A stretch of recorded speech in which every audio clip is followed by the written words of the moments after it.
Assalamualaikum warahmatullahi wabarakatuh. Kami dari kelompok 3 ingin mempresentasikan hasil diskusi kami mengenai makhluk hidup dalam ekosistem alami. Perkenalkan, nama saya Rahma Nabila Putri.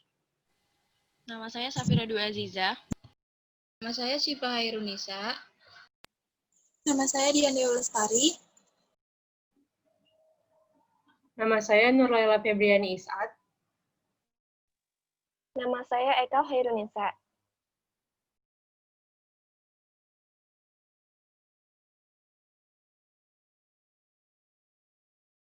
Berikut adalah hasil PPT kami.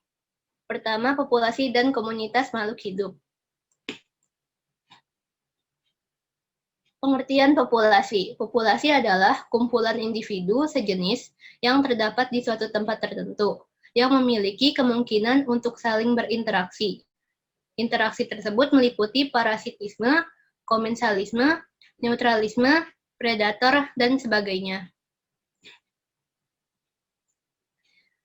Lalu faktor yang menentukan populasi. Jumlah dari suatu populasi tergantung pada pengaruh kedua kekuatan dasar, yaitu yang pertama adalah jumlah yang sesuai bagi populasi untuk hidup dengan kondisi yang ideal. Yang kedua, gabungan berbagai efek kondisi faktor lingkungan yang kurang ideal yang membatasi pertumbuhan. Lalu, faktor-faktor yang membatasi populasi. Yang pertama merupakan ketersediaan jumlah makanan yang rendah. Yang kedua, pemangsa. Yang ketiga, persaingan dengan makhluk hidup sesama spesies atau spesies lainnya. Yang keempat, iklim dan penyakit.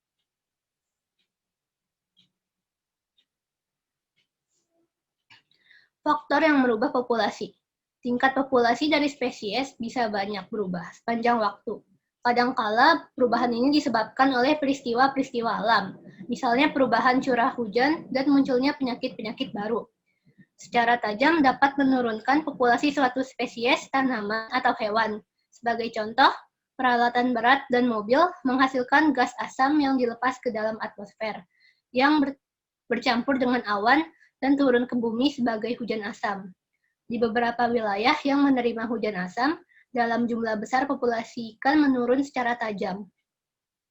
Next. Komunitas. Komunitas adalah sekelompok atau berbagai jenis makhluk hidup bersama pada suatu daerah yang saling berinteraksi. Secara umum dapat dibagi menjadi dua. Yang pertama adalah akuatik dan yang kedua terestrial. Akuatik itu misalnya di laut, sungai, danau, kolam, dan sebagainya. Sedangkan terestrial itu ada di pekarangan, padang rumput, kebun raya, dan sebagainya. Tumbuhan dan binatang yang mencakup wilayah yang sangat luas itu disebut biome. Batas-batas biome yang berada pada umumnya ditentukan oleh iklim, yang termasuk diantaranya itu padang pasir dan hutan. Next slide. Subbab kedua yaitu mengenai ekosistem. Ekosistem itu sendiri adalah suatu sistem yang terbentuk oleh hubungan timbal balik antara makhluk hidup dengan lingkungannya. Sedangkan ilmu yang mempelajari ekosistem disebut dengan ekologi. Ekologi mempelajari bagaimana makhluk hidup dapat mempertahankan kehidupannya dengan mengadakan hubungan antar makhluk hidup dan dengan benda tak hidup di dalam tempat hidupnya atau di lingkungannya. Lalu ada jenis-jenis ekosistem. Berdasarkan prosesnya, ekosistem itu bisa dibagi menjadi dua. Yang pertama itu ekosistem alami dan yang kedua itu ekosistem buatan. Ekosistem alami adalah ekosistem yang terbentuk oleh adanya pengaruh alam sekitar, bukan karena dibentuk atau dibuat oleh manusia. Contoh dari ekosistem alami ini sendiri adalah sungai, laut, danau, hutan, dan gunung. Yang kedua adalah ekosistem buatan, merupakan ekosistem yang dibentuk atau dibuat oleh manusia. Contohnya itu kolam ikan, akuarium, waduk, dan sawah. Berikut merupakan prinsip-prinsip ekosistem. Prinsip ekosistem yang pertama yaitu setiap organisme memiliki ceruk yang alami. Yang kedua, alam memiliki habitat alam hayati yang beragam daripada monokultur buatan manusia. Yang terakhir adalah ekosistem tumbuhan dalam suksesi alami. Selanjutnya yang ketiga ada pola kehidupan. Makhluk hidup dengan lingkungan tertentu membentuk pola kehidupan yang khas, sehingga ditemukan berbagai pola kehidupan dengan kekhasannya masing-masing. Adanya perbedaan lingkungan menyebabkan timbulnya berbagai pola kehidupan. Di sini ada faktor-faktor yang mempengaruhi pola kehidupan darat. Yang pertama ada keadaan tanah, yang kedua ada kelembapan udara, yang ketiga ada pancaran sinar matahari, yang keempat suhu, yang kelima curah hujan, yang keenam angin. Kemudian ada lingkungan hidup pada pola kehidupan air. Yang pertama ada lingkungan air tawar, yang kedua lingkungan air asin, dan yang terakhir ada lingkungan air payau. Pola kehidupan yang khas terbagi atas dua bagian. Yang pertama ada simbiosis. Simbiosis adalah cara hidup bersama antara dua makhluk yang berbeda dalam hubungan yang erat di antara mereka. Simbiosis juga ada jenis-jenisnya. Yang pertama ada simbiosis mutualisme, yang kedua ada simbiosis parasitisme, yang ketiga ada simbiosis komensalisme. Kemudian yang kedua ada antibiosis. Antibiosis atau antisimbiosis adalah persekutuan hidup antara dua jenis makhluk hidup yang satu menghambat kehidupan makhluk hidup lainnya. Contohnya kayak penisilium atau jamur dan bakteri tertentu yang dapat menghasilkan penisilin atau sejenis antibiotik dan menghambat pertumbuhan jamur dan bakteri tertentu. Macam-macam antibiotika yang dihasilkan dari pola kehidupan antibiosis ini antara lain yang pertama adalah penisilin, yang kedua streptomisin, yang ketiga ada kloromisin, yang keempat ada andreomisin, yang kelima ada teramisin, yang keenam ada tetraksiklin.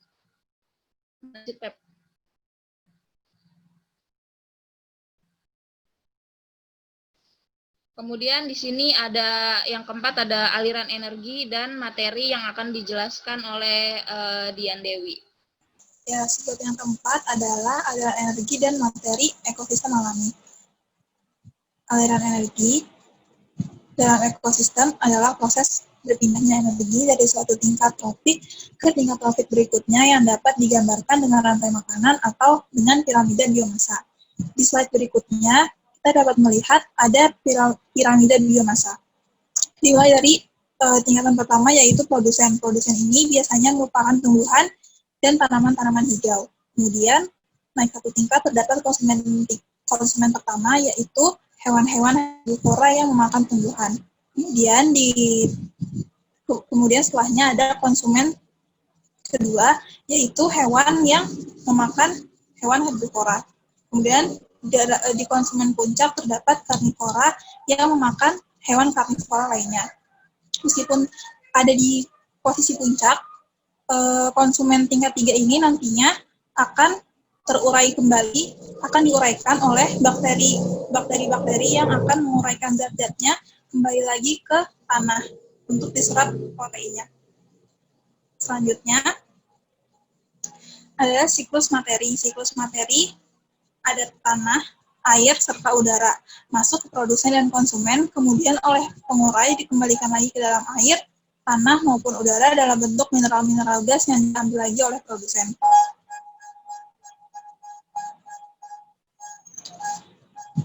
Siklus yang pertama yaitu siklus air. Siklus air ini ada dua, pertama siklus air kecil dan siklus air besar. Siklus air kecil dimulai ketika air permukaan menguap oleh panas sinar matahari, membentuk awan. Kemudian dari awan ini dia mengembun dan turun kembali sebagai hujan ke permukaan laut. Yang kedua adalah siklus air sedang. Siklus air sedang ini jika hujan turun ke daratan, kemudian air hujan ini diserap oleh tanah yang nantinya air tanah ini akan mengalir ke sungai dan bermuara ke laut lalu kembali menguap menjadi awan. Berikutnya adalah siklus karbon. Siklus karbon ini dimulai dari pernapasan manusia. yang mana manusia bernafas, mengeluarkan karbon dioksida, kemudian karbon dioksida ini digunakan oleh tumbuhan untuk berfotosintesis, yang nantinya si fotosintesis ini akan kembali melepaskan oksigen yang digunakan manusia untuk bernafas.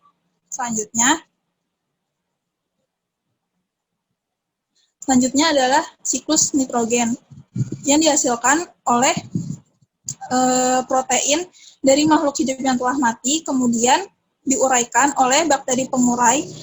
Bakteri pengurai ini mengubah protein tersebut menjadi nitrogen, yang kemudian nitrogen ini ketika bertemu dengan air yang berada di dalam tanah akan bereaksi menjadi amonium yang kemudian akan diserap oleh tumbuhan, diserap oleh akar-akar tumbuhan. Yang kelima, ada ekologi dan lingkungan. Ekologi adalah ilmu tentang hubungan timbal balik antara makhluk hidup dengan sesamanya dan dengan benda-benda mati di sekitarnya. Pada dasarnya, ekologi adalah ilmu yang mempertanyakan, menyelidiki, dan memahami bagaimana alam bekerja, bagaimana keberadaan makhluk hidup dalam sistem kehidupan, apa yang mereka perlukan dari habitatnya untuk dapat melangsungkan kehidupan, bagaimana mereka mencukupi kebutuhannya, bagaimana dengan melakukan semua itu mereka berinteraksi dengan komponen lain dan dengan spesies lain. Bagaimana makhluk individu-individu dalam spesies itu beradaptasi. Bagaimana makhluk hidup menghadapi keterbatasan dan harus toleran terhadap perubahan. Bagaimana individu-individu dalam spesies itu mengalami pertumbuhan sebagai bagian dari suatu populasi atau komunitas. Yang keenam, manusia dan lingkungannya. Lingkungan adalah suatu media di mana makhluk hidup tinggal, mencari penghidupannya, dan memiliki karakter serta fungsi yang khas, terkait secara timbal balik dengan keberadaan makhluk hidup yang menempatinya, terutama manusia. Selanjutnya, ada lingkungan hidup manusia. Manusia hidup, tumbuh, dan berkembang dalam lingkungan alam dan sosial budayanya. Dalam lingkungan alamnya, manusia hidup dalam sebuah ekosistem, yakni suatu unit atau satuan fungsional dari makhluk-makhluk hidup dengan lingkungannya. Dalam ekosistem terdapat komponen biotik dan abiotik. Komponen abiotik pada umumnya merupakan faktor lingkungan yang mempengaruhi makhluk-makhluk hidup, di antaranya adalah tanah, udara, air, cahaya, dan suhu atau temperatur. Yang kedua adalah komponen biotik, di antaranya adalah produsen, konsumen, dan pengurai. Pengaruh manusia dan alam lingkungan hidupnya.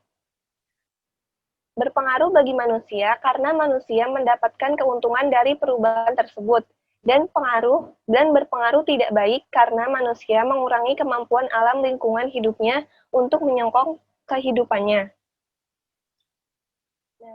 Selanjutnya ada sumber alam. Sumber alam dapat digolongkan ke dalam dua bagian, yakni yang pertama adalah sumber alam yang dapat diperbarui atau renewable resources. Yang kedua, sumber alam yang tidak dapat diperbarui atau non-renewable resources. Sumber alam yang dapat diperbarui atau disebut pula sumber alam biotik, yang tergolong ke dalam sumber alam ini adalah semua makhluk hidup, hutan, hewan-hewan, dan tumbuh-tumbuhan. Yang kedua, sumber alam yang tidak dapat diperbarui atau disebut pula sebagai golongan sumber alam abiotik.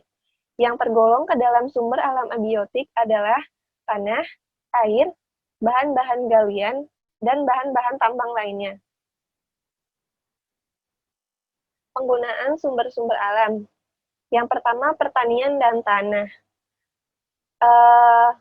Tanah di permukaan mengandung kadar atau unsur-unsur bahan makanan yang begitu tinggi dan siap digunakan oleh tanaman. Dengan adanya kemajuan dalam bidang pertanian, penggunaan tanah untuk pertanian dapat digunakan secara efisien untuk meningkatkan hasil pertanian. Yang kedua adalah air. Sebagai sumber daya alam yang paling terpenting, menjadi sumber utama manusia dalam menjalani kehidupannya sehari-hari. Sebagai air minum, manusia untuk mandi, mencuci pakaian, sebagai alat pembangkit listrik, dan masih banyak lagi. Yang ketiga, hutan. Dari segi peranan hutan, maka hutan dapat digolongkan ke dalam dua golongan, yakni hutan pelindung merupakan hutan yang sengaja diadakan untuk melindungi tanah dari erosi, kehilangan humus, dan air tanah. Golongan kedua adalah hutan penghasil atau hutan produksi, yaitu hutan yang sengaja ditanami jenis-jenis kayu yang dapat dipungut hasilnya, misalnya hutan pinus, damar, dan sebagainya. Yang keempat atau yang terakhir yaitu bahan tambang.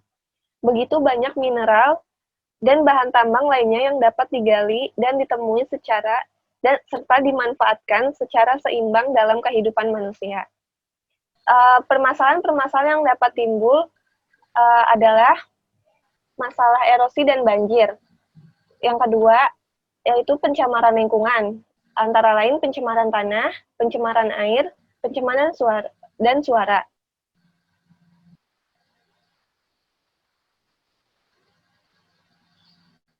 Hubungan antara ekosistem dan sosial sistem.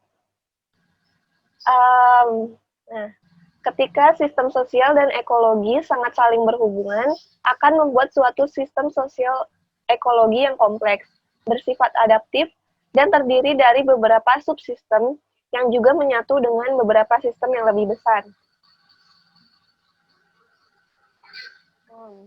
Dalam hubungan antara sistem sosial dan ekosistem, terdapat beberapa proses yang terjadi, yaitu yang pertama, hubungan saling keterkaitan.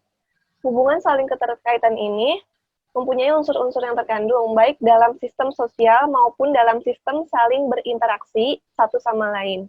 Masing-masing membentuk subsistem kecil dalam skala lokalitas yang saling mempengaruhi, atau simbiotik maupun parasitik. Subsistem yang mempunyai sifat dinamika tinggi juga berinteraksi dengan subsistem dari ekosistem lain melalui proses aliran energi dan materi, dan melalui tukar-menukar ataupun perkawinan. Yang kedua adalah hubungan saling ketergantungan atau independensi. Hubungan tersebut tidak hanya terbatas pada saling keterkaitan, namun juga saling ketergantungan antar subsistem. Dan bukan yang mempunyai sifat dinamika yang tinggi, subsistem yang tidak banyak bergerak pun mempunyai hubungan saling ketergantungan. Keberadaan subsistem air dengan kualitas tertentu sangat dibutuhkan oleh subsistem-subsistem lain, atau pertumbuhan, biota, dan proses biogeokimia. Yang ketiga adalah aliran energi, materi, dan informasi. Hasil pengelolaan sumber daya ekosistem menghasilkan materi dan energi yang akhirnya kembali lagi ke manusia sebagai hasil permanen. Hasil peningkatan budaya untuk memperbaiki sistem pengelolaan lingkungan, meningkatkan informasi bagian terus sistem, peningkatkan budaya, sehingga terbentuk aliran informasi atau perbaikan budaya sistem usaha tani. Dan yang terakhir adalah proses seleksi dan adaptasi. Manusia dalam menghadapi kondisi lingkungan sejak zaman dahulu hingga sekarang bersifat dinamik, mengikuti kemajuan budaya dan teknologi yang dikuasai. Pada awalnya, manusia sangat tergantung pada kondisi fisik lingkungannya, atau deterministik, yang kemudian mampu menggandakan seleksi atau mencoba dengan cara adaptasi atau posibilitas, akhirnya mengenali pendekatan sistem atau ekosistem. Mereka mengkombinasikan menjadi pendekatan sistemik, adaptif, dan dinamik. Demikianlah presentasi dari kelompok kami. Apabila ada kesalahan atau kekurangan dalam kami menyampaikan presentasi tersebut, mohon dimaafkan. Wassalamualaikum warahmatullahi wabarakatuh.